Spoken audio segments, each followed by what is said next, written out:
Mula sa pagkawala ng pangalan sa listahang bakbakan ng mga bansa, Gilas Pilipinas ni Renz de los Prophet Abando. Isang matinding pagbabalik ngayon ang magaganap sa karera ni Abando. Ito'y matapos maaninag ang pangalan sa lineup upang maglaro sa upcoming 43rd William Jones Cup sa Taiwan. Matindi ang kaganapang kinaharap ni Abando sa mga nagdaang panahon na animoy nangangapa sa kung saan na ang pinakamagandang oportunidad ngayon para kupkupin ang tinaguriang de los Prophet ng basketball. Marami ang nagsasabi na dahil ito sa kanyang naging injury, ngunit kung ating titignang mabuti ay pinili nito ang maging free agent upang ang sino mang kukupkop sa batang manlalarong ito ay nakahanda ang buong sariling iaalay ang buong puwersa at dangal, taglay ang pagiging mahusay na manlalarong pagka-Filipino. Sabihin man ng iilan na animoy, tsepwera na ito sa Gilas Pilipinas. Ngunit ang totoo'y makikita natin sa uri ng kanyang paglalaro, ang dedikasyon, bigay todong galaw na nagpahinayang sa maraming panatiko ng basketball. Ang tanong, tama ba na hindi ito isinama sa lineup ng Gilas Pilipinas? Gayong ang batang ito ay matinding enerhiya ang laging ibinibigay sa bawat kuponang nalalahukan. Ito nga ba ay tunay na napopolitika lamang pagdating sa oportunidad? O sadyang ito talaga ang dapat tahakin ng de los Prophet ng Pinas para mas tumibay ang loob mula sa mala roller coaster na kaganapan nito o estado sa Gilas Pilipinas? Muli, ating siyasating mabuti at panoorin kung ano nga ba ang tunay na maiaambag nito sa Gilas Pilipinas at ang mga dapat abangan sa muling pagbabalik nito, Renz Abando. So ito si Renz Abando. Marami yan nagsasabi na wala raw kwenta ang laro nito at walang saysay kung maisasama lang sa Gilas Pilipinas. Totoo ba yun, brother? Tingnan niya natin. Oh! Medyo may mga sablay doon si Renz Abando. Ay, hindi si Renz Abando yun. Si Renz Abando yung nagbabantay doon. Ito, Renz Abando! Yan ang matinding play pero wala rin, brother. Totoo nga kaya walang kwenta si Renz Abando. Tingnan natin ha. Huwag nating ibase lang sa puntos. So medyo nagiging slow starter itong si Renz Abando rito. Pero in terms of rebound, grabe yun. Power rebound na ginagawa doon ni Renz Abando. So ito nagigits ko na ha. Baka ang tinutukoy ng mga panatiko ng Gilas Pilipinas kung bakit deserve ni Renz Abando na hindi isama sa Gilas Pilipinas, kasi hindi scorer hindi naman yan maaasahan sa puntos. So sige nga dito, kita natin medyo malas si Renz Abando. Pero yung mga kailangang play na importante, crucial, nandun Ayan o, Renz Abando. Pasa, okay, may assist. Eto pa, Renz Abando. Uy, ganda ng depensa doon, bagamat foul. Huwag tayo maging masyadong bias kay Renz Abando Baka naman may punto yung sinasabi nila na talagang wala nang kwenta itong si Renz Abando sa Gilas. Totoo ba yun? Totoo ba yun? Uy, oo nga Parang malapit na akong maniwala Ayan, papasok ba? Oo, pumapasok naman. Kaya lang ito na-realize ko hindi siya talaga scorer, no? Para sa akin, depensa, rebound, tsaka yung masasabi nating enerhiya ng Gilas Pilipinas, pwede niyang kumbaga i-boost, no? Depende sa beholder no? 'Di ba sabi nga nila, beauty is in the eye of the beholder. Tama ba yun? So, dito, tingnan natin dito, brother. Yung lakas ni Abando, masasabi ba na may stability? Ito, 44, 38, 39. Abando, uy, ayun, nakikita na natin ng paunti-unti yung impact ni Renz Abando. Pero nabibiyak si Renz Abando dito Tulungan nyo nga ako mag-decide, brother. Pagtulungan natin to sa comment section. Kung nandiyan ka, pumindot ka ng like button, brother, para yung mga content kay Renz Abando mapanood natin, malaman natin ano bang nangyayari. Ito, Abando! Yung bola, brother, hinahabol, pak! Ang tindi pala nito, chase down block ang ginawa dito. Huwag nating hahanapan ng perfection si Renz Abando. Kundi ang hanapin natin dito, paano ba makikinabang ang bansang Pilipinas kay Renz Abando? Kasi kung puntos lang talagang nakikita naman natin, di ba? Inconsistent, no? May tira pero hindi lagi. Pero ang nakikita ko sa kanya, depensa, di ba? Enerhiya. Kumbaga may ilang yung kalaban nila, no? Dito. Yun yung impact ni Renz Abando. Kasi unang-una maraming scorer sa kanilang team, di ba? Pero bakit siya kinuha? Tingnan nyo yung hustle play ni Abando. Tingnan nyo yung ginagawang paglalaro nung ka-team ni Abando. Yan, nanalo sila dito, brother. Next naman, baka malas lang dun si Renz Abando. Ito naman, anong mangyayari dito? Renz Abando. So dito, hindi pa siya pinapasok, no? So, ito yung impact. Pag wala si Abando, durog sila eh. Pinapalpal. Ay, si Abando pala yung brother. Ayan. Yun yung nakikita nating impact kay Renz Abando eh. Kita nyo? High flyer. Ang problema lang, prone sa injury. Siguro, ang punto ng Gilas, bakit hindi nila kinuha si Renz Abando, gawa ng hindi naman nila mapapakinabangan sa long term. 'Di ba? Siyempre, kung ikaw ba naman magi-invest ka sa Gilas Pilipinas, no? Yung mga mag-long term na maglalaro sa Gilas para may stability ng chemistry sa bawat team. Kung ganito, lulubog lilitaw. Isasama tapos hindi isasama.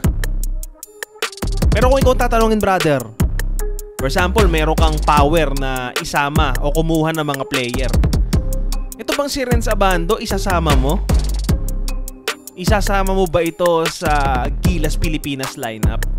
Ako pwede kong isama, brother, kasi ang laki ng impact niya eh. Kasi sa Gilas Pilipinas, hindi pwedeng lahat scorer, di ba? Yari tayo pagka ganun. Lahat ng mga maglalaro, scorer. Dapat meron diyang balance, no? Kumbaga, ano yung impact ng bawat manlalaro. Tulad ni Renz Abando. Kung titignan ng mga pamunuan ng Gilas Pilipinas na puntos lang ang mahalaga, hindi talaga mapapasama to. Kasi yung laro ni Renz Abando, hindi lang nag-i-stay yan sa puntos eh. Tingnan nyo, isipin mo, ganyang uri. Tingnan nyo yung hustle play, kung gaano katalino. Di ba? Ito nakita ko magaganda kay Renz Abando, merong mabilis ang galaw sa pass break. Yung block, defense, athleticism. So dito sa game na to, na-improve naman na ni Renz Abando. Ayan Bang! Yung laro lang ni Abando, may swerte, may malas. Pag malas siya, bumabawi siya sa depensa eh. Ayan bumabawi sa sa enerhiya. Ayan. So dito matindi ang ginagawang gameplay ni Renz Abando. Pero alam nyo, brother, kung uusisain natin yung career stats ni Renz Abando, nagre-ranging lang siya ngayon, no? Pinakamataas niyang score 25 points. So kalimitan dito, brother, hindi ganun kaputok, no? Pero yung sinasabi ko, malaking impact yung ginagawang scoring ability ni Renz Abando. Dahil nga yung score nila rito hindi naman pumapalo ng hundreds eh, di ba? Tingnan niyo, score dito, mga 52, 75, 80, 60. Diba? Malaking impact na yung score ni Renz Abando. Lalong-lalo yung mga ganyang bitaw. Pak! Diba? Ito, Abando.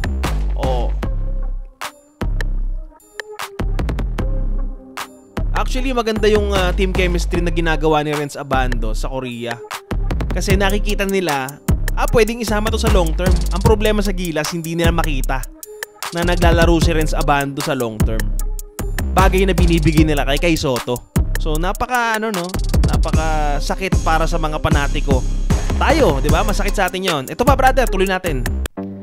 Welcome na naman sa ating commentary podcast and tatalakayin natin ngayon kung bakit nga ba o tama ba na hindi isinama itong si Renz Abando pagdating sa lineup ng Gilas Pilipinas. Talakayan din patungkol sa mga nagaganap ngayon sa karir nitong si Renz Abando. So umpisahan natin yan sa usapin na dapat ba isinama si Renz Abando sa Gilas Pilipinas? So panoorin natin yung ibang mga highlights play ni Abando, paano ba siya maglaro, no? Sa karir ng Korea. Oh, nice dunk by Abando. Tignan natin yung mga kakayanan ni Abando na posible niya bang magamit sana sa Gilas Pilipinas. Oh! Nice block! What a block by Renz Abando. Taas no, no? So nakita natin yung leaping ability dito ni Renz Abando. Sobrang taas tumalon. Buwis buhay kung maglaro. Nakita nyo yung mga block doon ni Abando at pangiti-ngiti lang, oh. So meaning to say, napakataas po ng hype ni Abando. Meaning, ang ibig ko sabihin doon, yung positive energy na kaya niyang i-contribute sa team. Tulad niya, no? Pang! Sinalpakan ng buwis buhay ulit. So sa akin, hindi naman to usapin ng galing lang, no? Yung pagiging lineup niya sa Gilas Pilipinas, sana ang magagamit niya doon yung kanyang mataas na enerhiya na maiko-contribute sa buong team kung nanghihina ito. Kita nyo yung positive way na maa-adapt niya sa team, may bibigay niya doon sa team. So sa akin, okay lang naman kahit hindi siya na-line up doon, pero para sa akin kailangan siya ron eh. Yung mga ganitong uri ng enerhiya, kailangan to ng Pilipinas, no? Pero yung tadhana kay Renz Abando, mas napiling hindi siya doon maglaro. Kundi bagkos doon siya sa Jones Cup League na tinatawag. So ngayon talakayin pa natin yung mga usapin tungkol kay Renz Abando. Marami bang mas magaling kay Abando na dapat ilagay sa lineup? Para sa akin, brother, kung ako ang katanungin nyo, no? Maraming mas magaling kay Abando. Pero the way he perform inside the court, kakaiba. Sobrang talas ng kokote. Sobrang vigilant. Kita nyo, ganun yung mga ganung uri ng playman lang, kahit hindi scorer. Yung makita ng mga ka-teammate mo na ginagawa mo yung buong best mo, napakang big factor nun. Nakita nyo, hinahabol pa ni Abando yung bola, mapalpal lang. Para sa akin, sayang yung pagkakataon na yun, no? Na hindi na isama si Renz Abando ron. Kasi posible nating makita sana yung ibang enerhiya ng Pilipinas eh. Alam niyo yun, hindi man siya masasabi nating sobrang galing, pero yung pwede niyang maiambag sa loob ng court, para sa akin napaka big deal nun eh. Kasi para sa akin, energy is everything. Pagka maganda yung energy mo, minsan kusang lumalabas yung chemistry ng team. So ano pa ba yung mga pwede natin talakayin patungkol kay Renz Abando? Tama ba, brother, para sa'yo, na hindi na ulit pumirma or nag-free agent si Renz Abando sa Korea? Tingin mo ba magandang decision yun? So para sa akin, no, 50-50. 50% okay, 50% hindi. Dahil isa siya sa mga kinikilala rin ng Korea, no, na parang star din nila doon. Kasi hindi naman to usapin lang ng score. Para sa akin yung performance talaga yung pinaka the best. Tulad niya, no, ang bilis tumakbo. Sobrang taas tumalon. Oh, yan sinasabi nating sobrang taas tumalon. Kita niyo yung highlights play. Pang! Tsaka yung laro ni Abando, parang magugulat ka. Bigla-biglang nandun. Oh, ina naman si Abando. Sumasalpak na naman.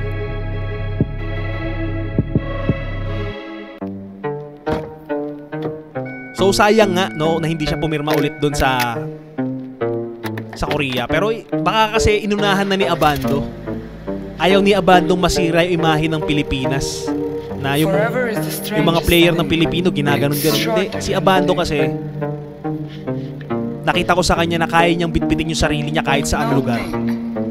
Ginagawa niya ng paraan, no, na mawitbit yung bandila ng Pilipinas, na hindi ma-down yung bansa ng Pilipinas.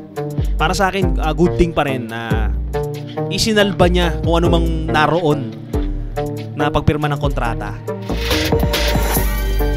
So ngayon, ang pagkakataon ngayon ay naglalaro na ngayon si Renz Abando sa ibang liga tulad ng tournament ng Jones Cup. Malaking bagay yun para kay Renz Abando to showcase yung kanyang talento at galing sa industriya ng basketball. So ito, Renz, nakita nyo yung ito, naglalaro siya sa Gilas nitong mga panahong ito. Tingnan natin. So Renz Abando is a package player. Kita nyo kung paano siya dumepensa. Yung taas ng talon niya nagagamit niya sa depensa. Pang! Talagang nasa area na pinapalpal pa ng sobra. Iba pa naman yung impact pagka pinalpal mo ng matindi yung kalaban. Diba? Binibigyan mo siya ng negative way na hindi nyo kami kaya. Ganun ho maglaro ang isang Renz Abando. Kita nyo, na turnover pa yung kalaban, na steal pa. Ito naman, anong play pa to kay Renz Abando? Basic na basic, almost teardrop yung dating. Ito pa, Renz Abando. Tingnan nyo, hindi selfish si Renz Abando. Nagagawa niyang maipasa yung bola sa mabilis na way. So masasabi natin na yung laro ni Renz Abando, kung Gilas Pilipinas lang tsaka Korea, sayang kung hindi siya nakakapaglaro doon. Pero kung mas makakatulong yun para maisalba yung kanyang good image sa industriya ng basketball, okay lang. At sana patuloy nating suportahan si Renz Abando kahit na parang pinagdadamutan ng tadhana.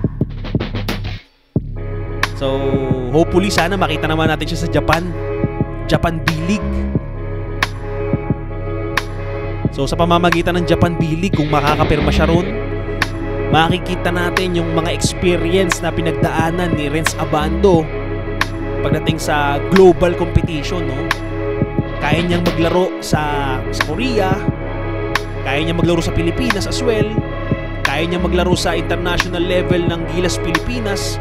Nakapaglaro naman siya doon in a short period of time. And hopefully sana makita ko siya sa B-League. Kayo ba, brother? Sang-ayon ba kayo sa aking mga komento patungkol kay Renz Abando na sana makita naman natin siya sa B-League? Dahil para sa akin yun yung pinaka-best option ni Renz Abando kung hindi niya matutuloy yung sa NBA. Kasi alam naman natin, rising competition din, no? Very competitive din ng Japan in terms of basketball. Mataas po yung level ng purse doon. Mas malaki yung bigayan ng kita ng pera, sahod. Pero in terms of long-term play, hindi pa natin sure kung talagang goods yun sa Japan, no? Pero alam naman natin yung Japan very established pagdating sa sports, boxing, basketball. Sinusuportahan at unti-unti na nilang pinapalaki yung kanilang liga ron. So balik tayo kay Abando. Renz Abando, ano ba yung mga kakayanan ni Renz Abando na maiaambag niya sa industriya ng basketball sa Pilipinas? Para sa akin yung pagiging humble ni Renz Abando, factor yun, brother, sa basketball. Kasi kayang-kaya niya mabilis siya makaka-adapt sa mga kakamping niya. Kasi pag tinignan mo si Renz Abando, napaka-simple, no? Para siyang yung nagiging image niya sa akin ngayon ni Renz Abando, mabuting kaibigan, no? Masarap kakampi pero mahirap kalaban. Kasi unti-unti nagiging bastos na rin si Renz Abando sa court. In a good way, bastos in a good way na pinapalpal yung bola, nagfe-flex sa kalaban, yung kalakasan ng kanyang physical ability, mga ganun. Hindi naman porket nagfe-flex ka ng katawan mo, diba? Nagiging mayabang ka na, hindi. Kasi tandaan natin, brother, yung basketball, hindi lang yan normal na laro lang, na basketball lang. Kasama rin dyan yung pag-intimidate sa kalaban. Isa yun sa mga factor. So tingnan pa natin dito yung laro ni Renz Abando. Yan, pinalpal ni Renz Abando. Kita nyo, brother, ganun po ang kayang ihatid ni Renz Abando sa loob ng court. At nga pala, brother, itong nakalagay dyan sa baba, the late game TLG. Pakinggan nyo na lang po sa Spotify. Labas na po iyan kung may kapirasong oras ka. Dahil yung kantang yan na The Late Game, para yan sa lahat ng mga inaakala nila na late na sila sa takbo ng buhay. Hindi pa late, brother. Pakinggan nyo yung kantang yan, brother. At baka makatulong sa ating mga pamumuhay sa araw-araw. Na through music, no, may ipasa ko sa inyo yung mensahe na hindi pa laging huli yung buhay. Hindi ka pa late kasi laging may pagkakataon. Pakinggan nyo yan, brother, yung The Late Game sa TLG. Type nyo lang sa Spotify, The Late Game space TLG. So mapapakinggan nyo na yan doon. So maraming salamat. At speaking of The Late Game, brother, ganyan po kasi ang katangian ng isang Renz Abando na bagamat minamaliit ng marami, hindi binibigyan ng oportunidad ng mga coaching staff, no, talagang bumabawi palagi sa late game. Kung tawagin si Renz Abando, The Late Gamer. So tuloy-tuloy tayo sa ating usapin. Ano ba yung ginagawa dito ni Abando? Free throw.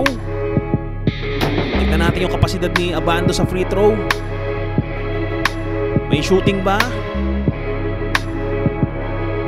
So, yun ang problema minsan ni Abando, no? Hindi naman porket nag-content tayo rito, puro magaganda lang yung sasabihin natin. Nang sa ganun, nakikilala natin si Renz Abando. Oh! What a move by Renz Abando! Kita nyo? Sinaktan pa yung import. Grabe talaga magtanghal itong si Renz Abando sa loob ng court. Pagkatapos bastusin yung kalaban, no? Medyo natapalan pa ng siko sa mukha. Kaya mahirap banggain yung isang Renz Abando, bagamat medyo payat. Pero yung muscle niya sa katawan na binubuo, sobrang solid, no? Very athletic. Kita nyo yung laro niya dyan kanina, no? Foul counted po ang nangyari sa laban. Ganyan po maglaro si Renz Abando. Kaya kang panisin one-on-one sa loob ng court. Bang! Yan na naman po yung mga shooting ability ni Renz Abando. Kopyang-kopya niya yung pagka DeMar DeRozan, no? Ganun po si DeMar DeRozan, yung energy, ganun na ganun. Oh, nice pass! Kita niyo yung mga magagandang play na yun na naibibigay ni Abando sa kakampi niya. Hindi niya pinapahiya yung kanyang mga kakampi rito, no? Binibigyan niya ng sustansya yung pasa. So ito, yung mga ganitong uri ng laban, very crucial. Napaka-crucial ng mga bakbakang ganito, no?